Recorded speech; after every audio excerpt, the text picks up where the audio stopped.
చూడండి, ఈ ఎడారిలో ఈ మేకల కాడ, ఈ గొర్రెల కాడ, వీటి కాడ ఈ కుక్కలకి మేత అన్నీ నేనే వేసుకుంటాను సార్.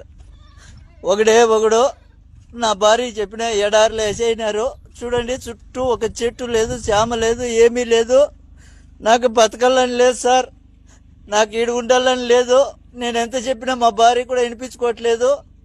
ఎవరు చెప్పినా కూడా నా మాట నమ్మడం లేదు. ఆ పావురాలకి, ఈ కుక్కలకి అన్నిటికీ మేత, మంచి చెడ్డ అన్నీ చూడాలి. ఒక్కొక్క రోజు వాళ్ళు వచ్చినారంటే నైట్ 3 అయినా నిద్ర ఉండదు, 4 అయినా నిద్ర ఉండదు సార్. కోళ్ళకి, ఇక్కడ బాతులకి, ఇట్లా కోళ్ళకి అన్నిటికీ మేత చూసుకోవాలి. చెట్లు వచ్చేసి 2 కిలోమీటర్లు ఉన్నాయి సార్. ఆవిడికి నీళ్ళు ఎత్తుకుపోయి పోయాలా, క్యాన్లతో నీళ్లు మోసుకొని పోవాలా. ఈ జనరేటర్లు ఒకటంటే ఒకటి పని చేయడం లేదు. వాళ్ళకి చెప్తే వాళ్ళు కనీసం పట్టించుకోవడం లేదు. మొన్న మోటార్ చెడిపోతే మోటార్ కూడా కనీసము రిపేర్ చేయించుకొస్తానని ఎత్తుకుపోయినాడు. ఇంతవరకు తేలేదు సార్. నీళ్ళు క్యాన్లు మోస్తానన్న రోజు ఒక మోటార్ పని చేస్తుంది, చెప్పినా కూడా వాళ్ళు చెవుల్లోకి వేసుకోవడం లేదు. చూడండి, ఈ పావురాలు, ఈ బాతులు, వీడికి అన్నిటికీ నీళ్లు పొద్దున్నుంచి మోయాలా, అన్నీ చేయాలి సార్. నేను ఒకటే, నా వల్ల కావడం లేదు. ఎండకి సుస్థి అయిపోతుంది, ఇక్కడ పట్టించుకునే వాళ్ళు లేరు. ఇప్పుడు ఆయన వచ్చి 3 రోజులు అవుతుంది సార్. కనీసం నువ్వు తిన్నావా సచ్చినావా అని ఫోన్ కూడా చేయడం లేదు.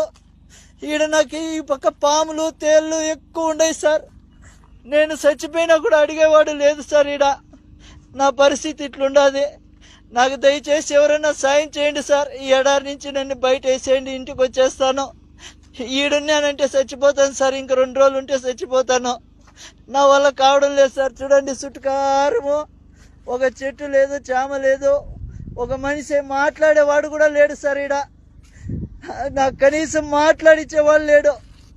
తిన్నావా చచ్చినావా, ఏంపా ఎట్లుండదు అని అడిగేవాడు లేదు సార్.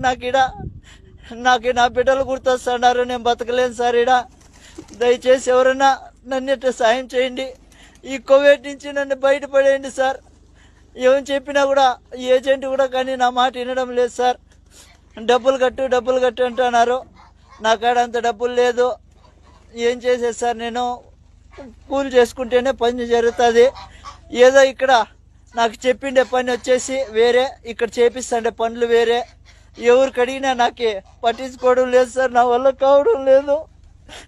ఎవరైనా దయచేసి నన్నట్టు గడ్డకేయండి సార్, మీ కాళ్ళు పట్టుకుంటాను. లేదంటే ఇంకొక రోజు 2 రోజులు చూసి నేను ఆత్మహత్య చేసుకోవాల్సిందే సార్. నా వల్ల కావడం లేదు. మీకు ఎవరికన్నా కానీ దయ ఉంటే నా పైన కొద్దిగా దయ చూపించండి. ఎందుకంటే ఇంటికి వచ్చి కూలో నాలో చేసుకునైనా బతుకుతా, కానీ ఇక్కడికైతే బతకలేను. నా వల్ల కావడం లేదు సార్. 10 నుంచి సాయంత్రం దాకా ఒకటే పని ఉంటుంది. నా వల్ల కావడం లేదు. కనీసం ఇక్కడ మాట్లాడిచ్చేవాడు కూడా లేడు సార్. నా కర్మ వద్దు. ఇక్కడ నేను ఎంత బాధపడతానంటే అంత బాధపడతాను. మా భార్యకి ఫోన్ చేసి చెప్తే, నాకా డబ్బు లేదబ్బా, నేనేం చేసేది, నేను ఎక్కడి నుంచి తీసుకురావాలి అందంటుంది. ఇంకా నేను ఇక్కడ బతకలేను సార్. నా వల్ల కావడం లేదు. దయచేసి నాకు మీద ఎవరైనా దయ చూపించండి సార్. చూడండి, ఇక్కడ ఇసుక తుఫాను వస్తుంది సార్. ఆ రోజు వాళ్ళకి చెప్పినా కూడా వాళ్ళు రారు. ఇసుక తుఫాను ఉంటే రారు వాళ్ళు. ఈడ మేత వేయాలా, నీళ్లు పెట్టాలా. మనిషి చచ్చిపోయినా వాళ్ళకి బాధ లేదు.